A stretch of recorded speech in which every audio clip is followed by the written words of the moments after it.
Welcome to the experiment, the 100-person project, simple questions for 100 people. I'm Bill Carell, and this is my investigation. It's my research project to gather data from 100 beautiful human beings for the sole purpose to see what actually happens across the interviews. Now, the questions are fixed, and all the interviews will remain consistent, with the variable being the actual participants themselves and their answers. So it's as if I'm having you come sit on my porch, Linda, to share your thoughts so I can learn about people. And I'm looking forward to what we're going to learn at the end of this thing when we're complete. But in the meantime, very interested in people, the process, and your particular story. So you're all going to get to know our guests through the interview. So let's just go ahead and dive in. What is your full name? Hi, good morning, Bill. My name is Linda Jean McLaughlin. I'm Very just cool. wondering if we're going to delve, if this is going to be like this intense thing, like I should get a box of Kleenex, like immediately, if not sooner. You know what?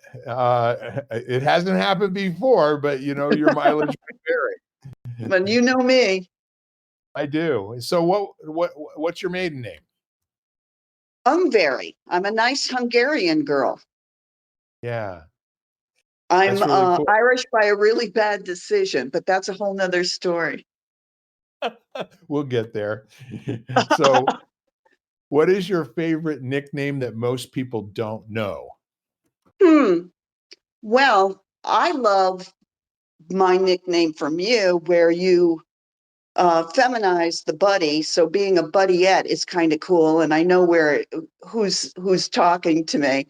But when I was little, it was Peaches, and my Uncle Joe called me Peaches up until he died. So I love that. I just think it's the cutest thing. My Uncle Joe still always called me that.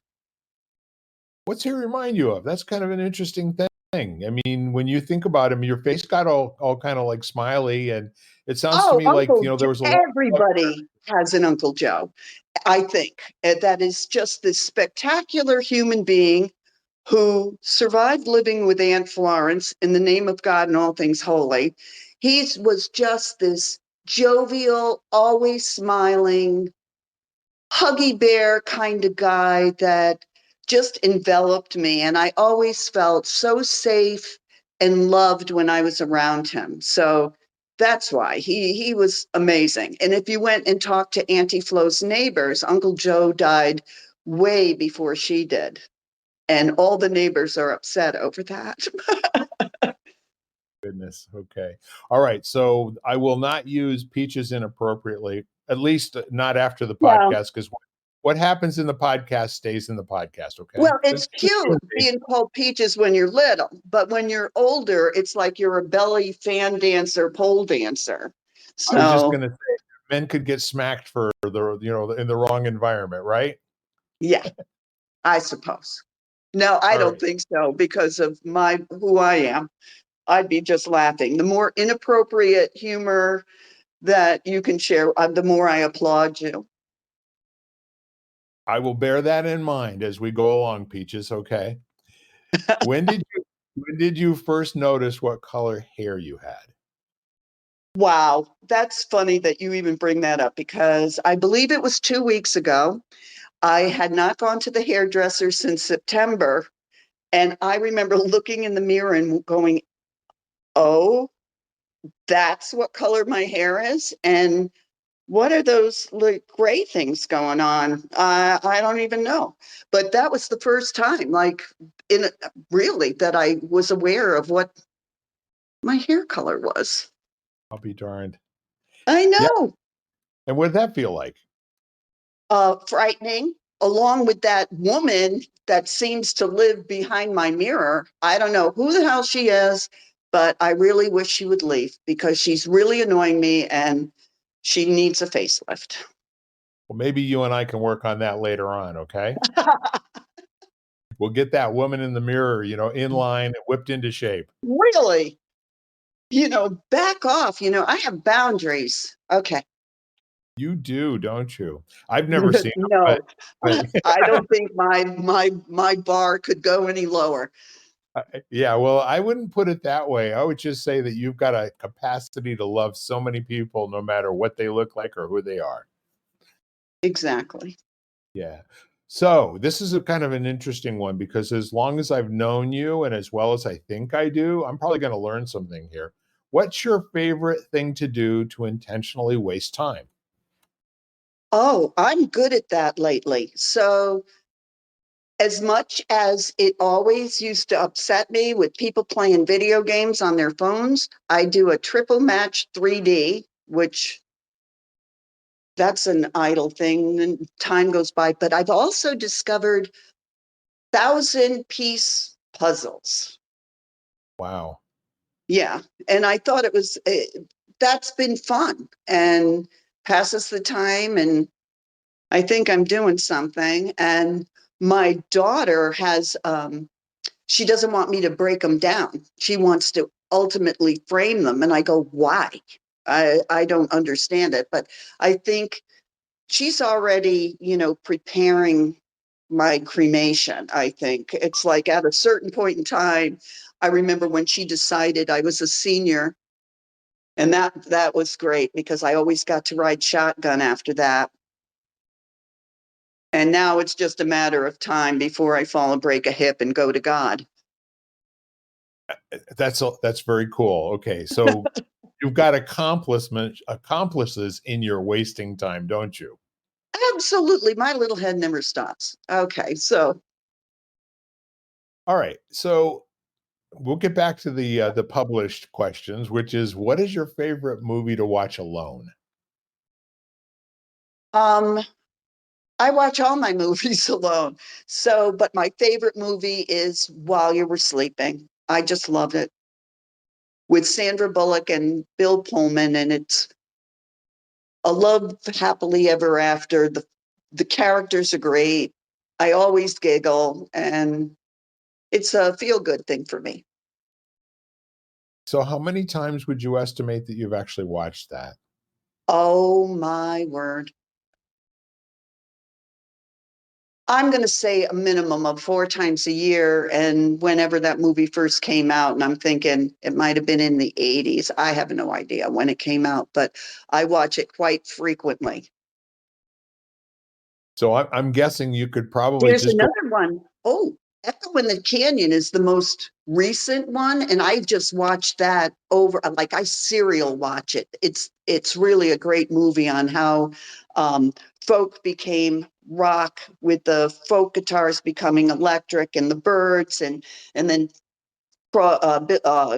David Crosby hooking up with Stephen Stills, and Stephen Stills was Buffalo Springfield Yep. with Neil Young, and then they became Crosby, Stills, Nash and Young, and yeah, good stuff. So I can't get enough of it. There's all my favorites. There was Joni Mitchell and Jackson Brown and all the um, Jacob Dylan is the narrator, and they're the Mamas and the Michelle Phillips from the Mamas and the Papas showcase there.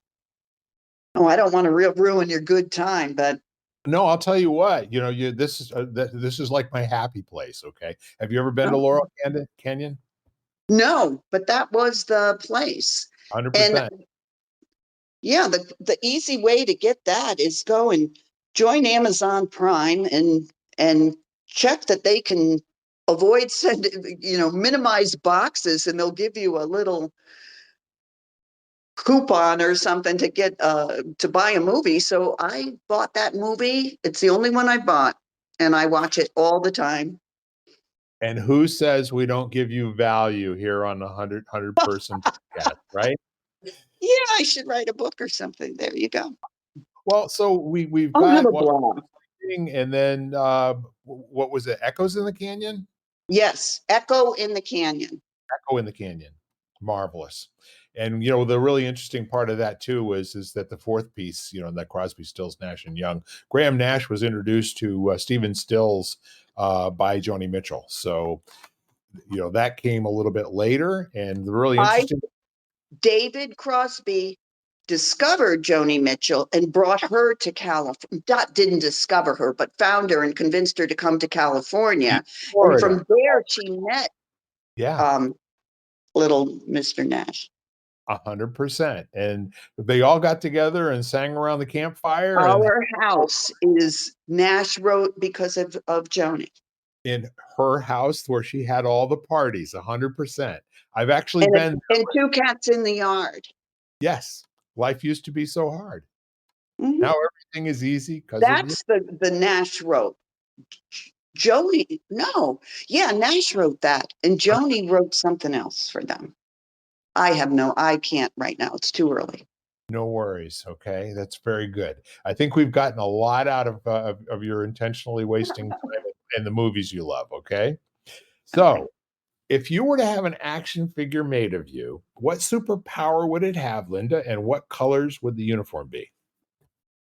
Hmm. I think it would be so cool to be invisible. So I would like to be invisible. And then I need to snazzy it up. So I would like my costume to be gold, white gold, and rose gold. So it's yeah, there you go. That's interesting. So those Very times when, fancy. yeah, before you go invisible, you may as well look cool on the way, right? Sparkly. 100%. So you're going to go from red carpet to nobody knows if you got anything on at all once you go invisible, right? What is she wearing? Yeah, exactly. So, what did you want to be when you grew up and when you were 5 years old? I had no aspirations at 5. I was just living life. That was it. No aspirations, really. Nope. I don't remember even having aspirations until I was like in 3rd grade. And that's when um, I wanted to be a nun because that's around the time with your confirmation or your communion. And boy, are they drilling you. So I needed to. And I remember my mother was absolutely horrified and said, they'll shave your hair. So, So that was that. I'm trying to remember, did you worship at Our Lady of Lords? Yes. And we had to know each other before I thought I remembered. Listen, I got dropped off every Sunday and my mother picked me back up. That was, my mother said, your father was Catholic and we had you christened and I promised I'd bring you up in the Catholic religion. So her idea of bringing me up Catholic was dropping me off every Sunday. Had no idea where you went after she dropped you off, but she got her part done, right? Oh, listen, back then at the Catholic Church and you had to do confession before Sundays. And Yep. I remember making things up because I mean, how awful can you be when you're in 3rd grade? Although I did have a keen sense of adventure, I did things without reason. There was no thought behind it. I try and look back and think of why I did the things I did, and there is no thought at all. I There's just think no if then. when I was in 1st grade and we were getting our pictures taken for our school pictures, I went and I curled my bottom lip down and kind of just did a closed mouth smile with my lip curled down. And I remember the photographer stopped and he looks and he goes, "What are you doing?" I go, "I'm smiling." He goes, "Like that?" I go, "That's how I smile." And I got that picture. And it's that was the first time. I don't even know where that came from.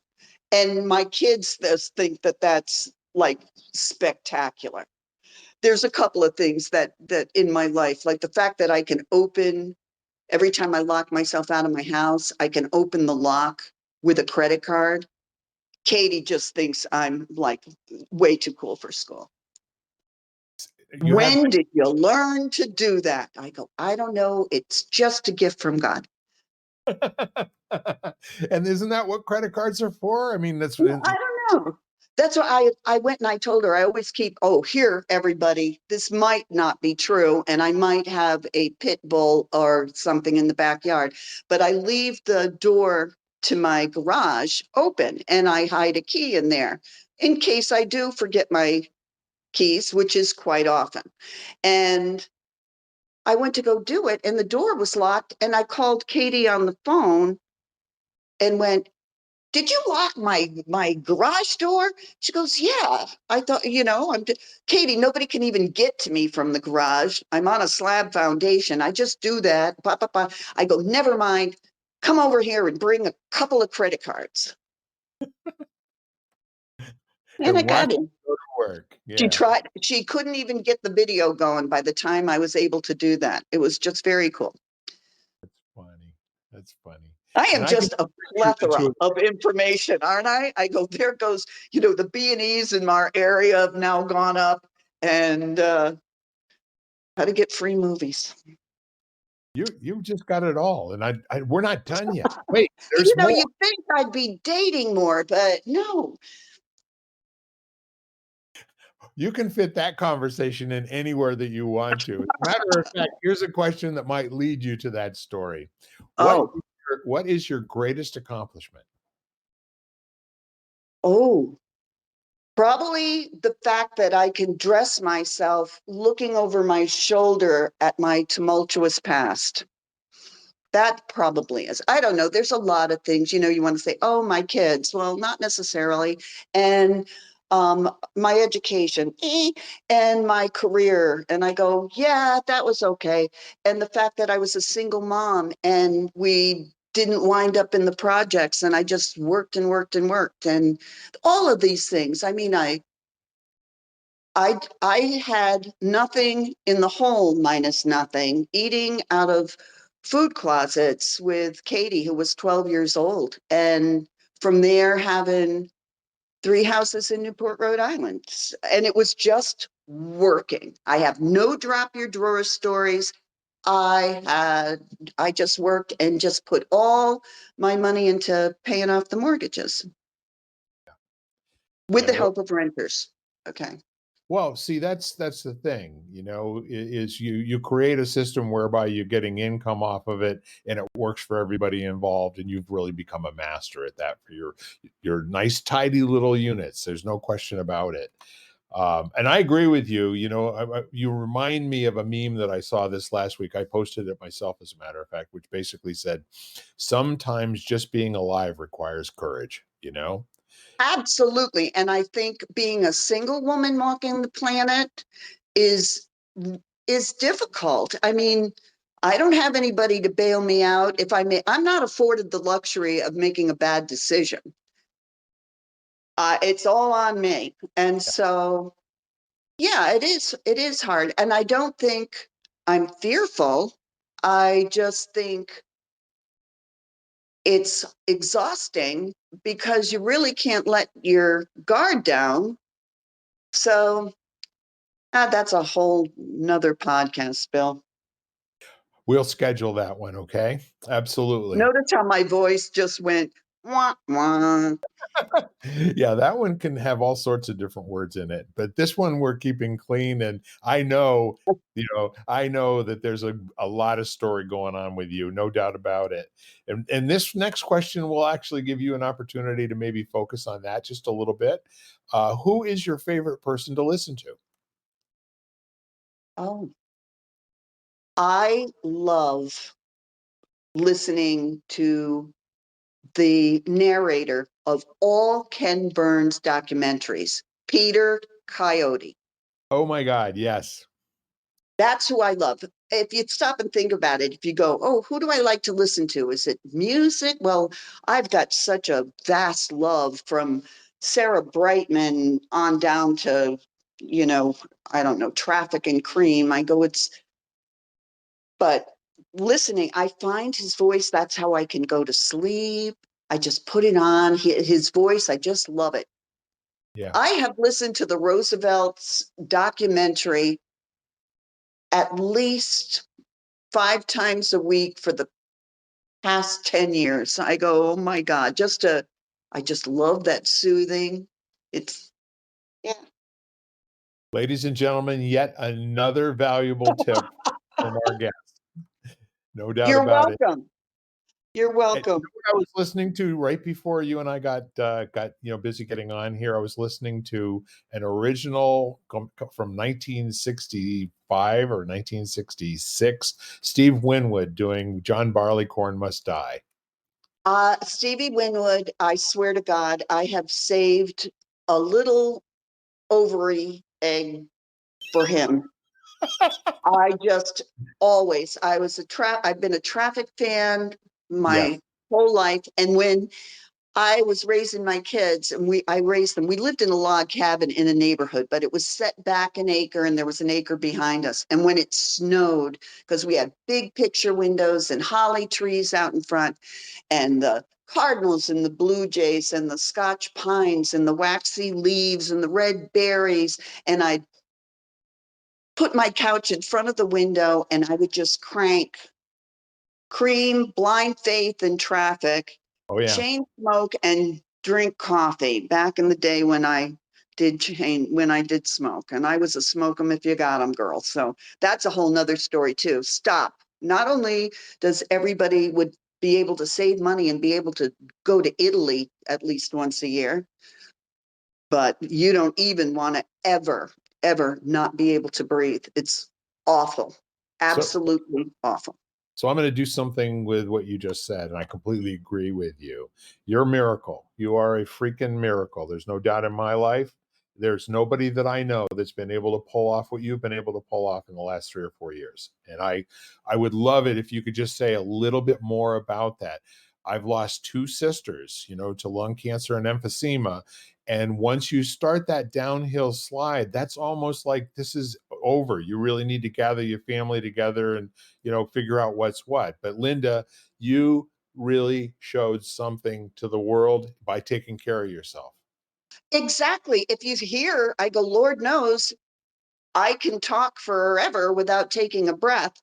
But what had happened, it helps being a nurse because unless you have an amputated arm, you will not go to the hospital. So I had this horrible, I was going into respiratory failure. I went to my doctor's office. I had Katie's friend follow me or bring me there, is what it was. And she goes, I'm calling an ambulance. You're going to go. And I said, absolutely not. So she gave me nebulizer treatments while I was there.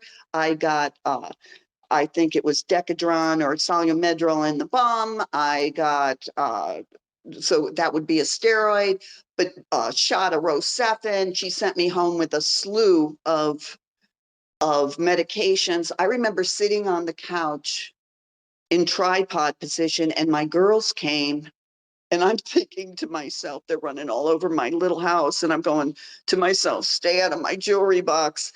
And yeah, and from there, I know that my daughter Jessica made me turmeric and spirulina, yeah, I Sounds think right. that's what it's called. It's the blue algae milkshakes and stuff. And then from there, I started researching because I'm a nurse, and I found these supplements like N-acetylcysteine, that they use for people with cystic fibrosis, and um, cordyceps mushroom supplements, and Wow. there were a couple other ones. So I stopped smoking because that's what it took, is not being able to breathe. I wouldn't even light so much as a candle. I was doing these supplements, working as a nurse when I got well enough to go back to work from the acute onset that I went through. And I went to my doctor. I have a pulmonary doctor who's amazing. And I said, I am just so surprised. I go, it had to be all these supplements. And she goes, oh no, our lungs have a big capacity to find new avenues and all this stuff. And then when I stopped nursing, all of a sudden all my pulmonary function testing went pretty much in the toilet because I was running 16 hours a day in during the pandemic, when I'd come into triage with 40 people in the waiting room and a 12-hour wait, and running them to the ED that now is from 50 people to 150. Yeah. And so I wasn't doing that anymore. I started with strength training recently, maybe for 6 months now. And when I went, I'm 120% better than I was last year. And she said, here you go again. Your lung got from the strength training got stronger, and your heart is a muscle and it got stronger with the strength training too. So there you go. So I have one question to kind of put this all into perspective. At the worst, when you were at that point where you were still deciding whether to quit smoking or not, No, what there was no deciding. no, you They, actually had a diagnosis, didn't you? oh, so I'm a COPD or emphysema, chronic obstructive pulmonary disease is a COPD, but they also now do blood work where they can see, um, they do like not DNA, but it's testing where I am an antitrypsin 1 deficient person, which means I'm missing a protective enzyme for my lungs, because I had lived for a little bit with a 96-year-old woman who was a smoker until she died. And I'm going, why? I loved smoking. I go, and it kept my weight down. I was very good. Um, and I mean that it was soothing. I was a thumb sucker until I think I was 18 years old, and it was peer pressure of going off to college that made me stop that. But the cigarettes did the oral gratification thing, and then from there, that's how people gain weight, because yeah, you keep it going. It's like, how do you don't want a cigarette after dinner if the meal never ends, you know? Yeah, exactly. Exactly. Thank you for all of that. I really appreciate that, because that's, I mean, the honest to God, that's gold. And that's 100% why I do this podcast with people, you know? And if nobody, if everyone listening can just get hope with someone you know and love or yourself, you Hmm. got to take the action. Don't accept the diagnosis and just get and then lie down, you know? Well, the thing is, if and I understand it's exhausting. I mean, when people are in end stages of COPD, just eating uses up all their oxygen. And but if all you can do is walk 3 feet, then walk 3 feet, and then for like 3 days, and then walk 4 feet for 3 days. I mean, just keep it going, just keep moving, and but do smart things. Sure. I mean, but to keep smoking when you have absolutely no lung capacity and think you're going to use oxygen's going to do it for you, that doesn't even do it. No. So anyway, that's another wah, wah story, kind of. Perfect segue into this next question. Okay. Now that Okay. you're going to be around for a few minutes, which I'm really happy and thankful for, complete this sentence. When I grow up, I'd like to. Wow. I think I have the emotional stability of a 12-year-old. So I'm not saying that I've even grown, and I don't know what, I'm just happy being. I'm now. I don't think I have any aspirations to do anything other than things that I love now. So when I grow up, I don't know. I want to keep on being or looking at life like a child. There, Yeah. that's it. Taking great joy in beautiful colors of flowers and textures outside, and how many colors can you see and on the beach? We were doing that yesterday. How many colors watching this big ocean, and it was sunset, and gray and steel and silver and white and lavender and purple and pink and coral, and reveling in that and really enjoying it. I mean, in my heart, like I feel it. It's wonderful, and I hope I never lose that. Yeah. That's my wish for you, by the way. And Thank I'll, you. you are at the moment the poster child of somebody who turned out. You worked all your life, and and for most of the time that I've known you, there's been something that's kind of been in your face and in your way. And now for the first time, you can actually see what's going on and you like being in the now. And Yeah. And it so was because of that when you are first alone there is it's a sadness. I certainly there's parts of my life that weren't on my cue card, but being able to have friends, you specifically were one of them that not only listened but would give you a tool.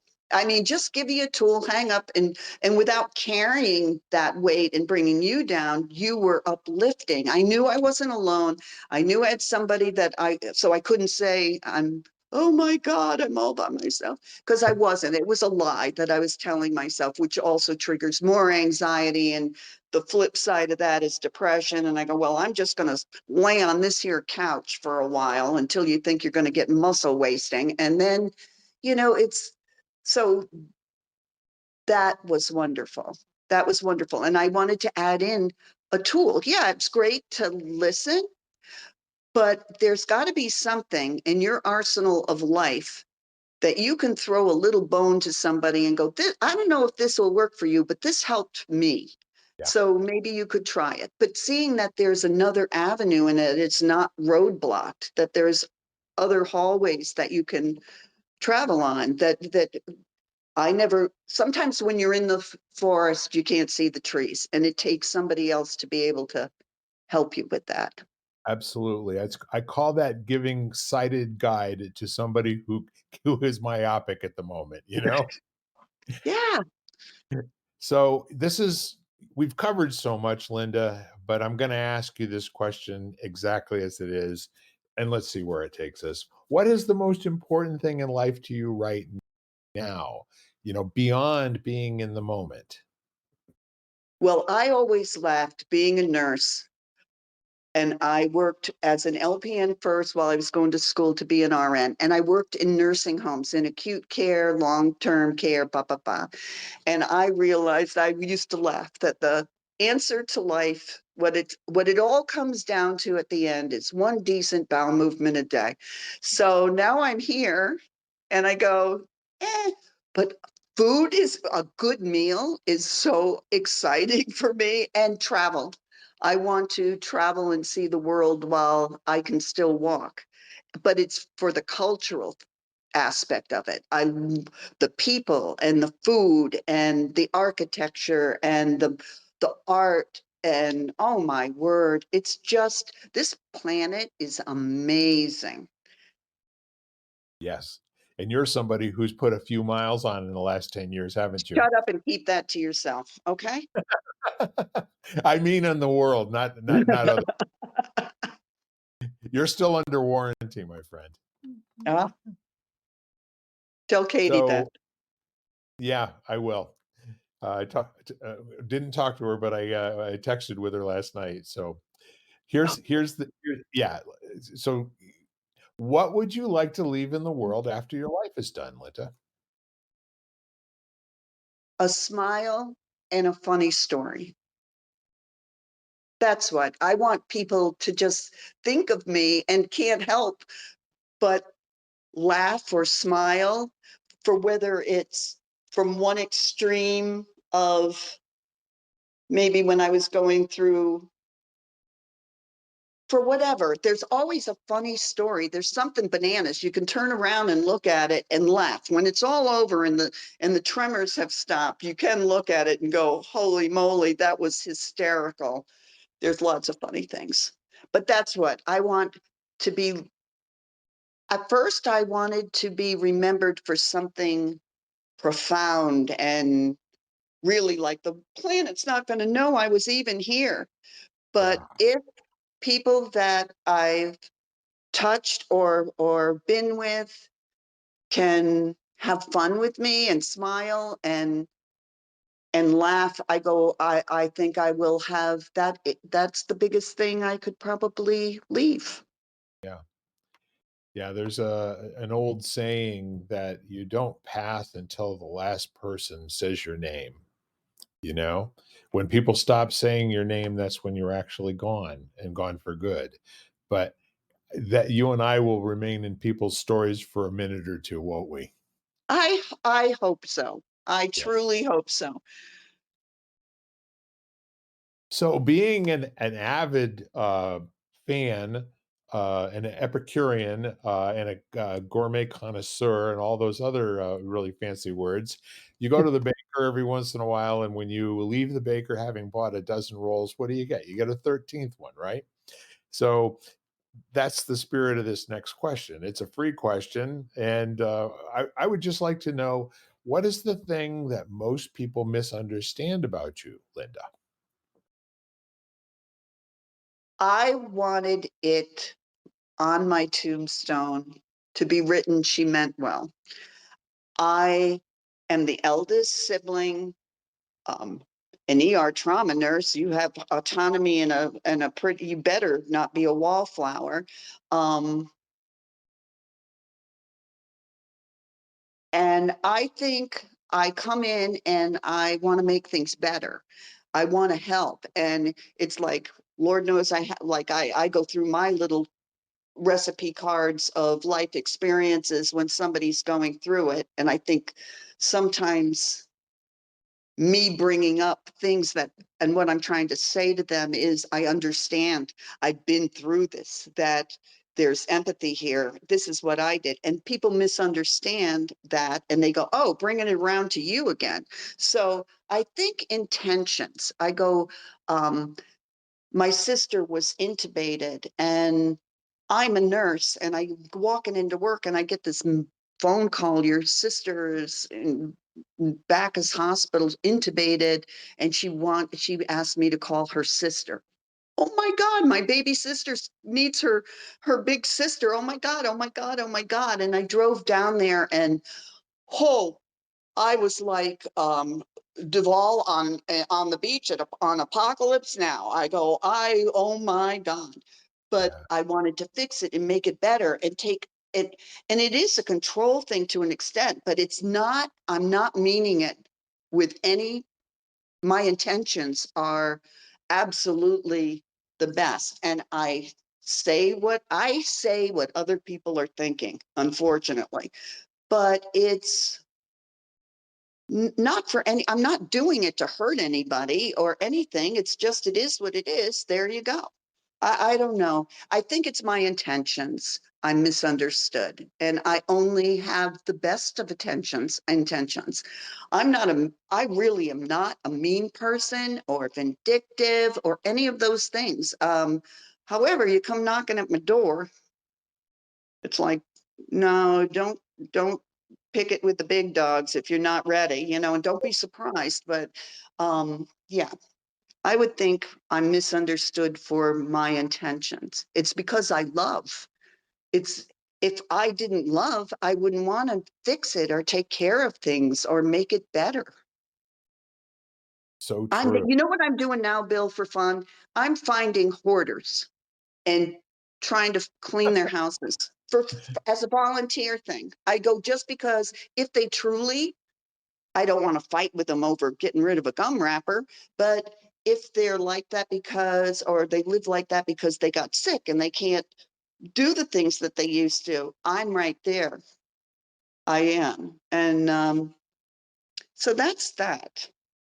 I can definitely see how that would be therapeutic for you, you know? Thank you. Yeah. Keeps me out of jail. Well, see, that's the summary of all of the published questions, but this is where I ask you if you have any questions of me. Absolutely. I would really, you explained yourself at the beginning that this is your study, which I applaud because you love people so much, you're constantly figuring out or seeing how they tick. And to understand people, I think it's very difficult, but I think it helps in acceptance of anybody, anything, anywhere. And it helps you love. Yeah. So, and I actually don't. If I hadn't talked to you in ages and ages, I'd probably have a slew and go get another cup of coffee. But we pretty much, yeah. You're happy. I know you. So there's no questions why you do what you do. It's because you love people so much. And so there. I Why do you love me? There you go. That's my let question. me count the ways. You're one of the most intellectually stimulating human beings, and you are one of those really cool people. Like there should be a sign on your forehead. My problem is I think and my lips move, and I'm the Oh, same way. And we have to same with the face. call things back a little bit. If you don't see subtitles, don't worry about it. My face is going to tell you what's going on, right? So no, there's so much that's there. It's straight talk. It's like always being accepting and always there with if you have to put on a size 15 boot every once in a while, to give me a swift kick, how could I not love you? And I do. I love you madly, and I love how I feel when I think about you. Okay, I love Thank how you. that makes me feel. Okay, that's why. Thank you. We'll go ask the people I'm visiting down. They have been friends of mine since, God, I was like 25 years old or something. But they live up in Lake Placid. I'm down in Florida right now with them. They're down here for a month. They invited me to stay for a month. Katie interjected, if you want to remain friends with them, only go for 2 weeks, Mom, because you and Jeff in a room together. She goes, I don't even know how Patty does it. Yeah, And Jeff and I are just nonstop, but we're both nonstop talking about different subjects. And then we get random, like we could be on how great, lightweight boxing was, and then go to, do you think a armadillo would bite you if you kissed them on the lips? I love it. And do And they it's have just lips, right? insane. It's insane. God knows that's a whole topic. Well, I'll tell you what, as much as I hate to call this, to a conclusion, you and I will talk afterwards. But in the meantime, for all you folks at home, I got one more question for you. Is there anything else that you'd like to say to just kind of wrap up and put a little bow on it? Um, Life is nothing but rapid machine gun fire for which you have to change hats all the time. I mean, you're a single person, then you're a working person, and you're a mom, and then you're an empty nester. But all of these different phases that you go through to be able to change hats and be cool with it and be okay with it. I think that is what you need. It's what is needed in order to survive, because you're not going to change the world per se, life, how it happens. I think it's just, it can be quite challenging, but that's just what life is, and it'll pass. And I think you need to face it, Yeah. because if you look at that dragon, that fire breathing dragon, sometimes it's just smoke, I think if you face this stuff head on and not try and go into denial or medicate yourself through it or drink yourself through it or any of those things, just feel it and get through it, and you'll be stronger and wiser, and you'll be able to help somebody else walk into. I appreciate all of your thoughts that you've shared. I appreciate all your candid answers, and I mostly appreciate you and your friendship. So, with that said, I just want to remind all of you listeners that we are simple questions for 100 people. And I'm really loving this, and I can't wait to have you on my podcast as well. So get in touch with me if you'd like to do that. And in the meantime, Linda, I love you and thank you for your time today. Thank you, Bill, for having me. All right. Bye bye now. Bye, my friend. You've been listening to Simple Questions for 100 People, part of the Exvadio Podcast Network. You can find every episode at exvadio.com/podcasts, the Apple Podcast app, Google Podcasts, Spotify, iHeartRadio, and wherever you find podcasts.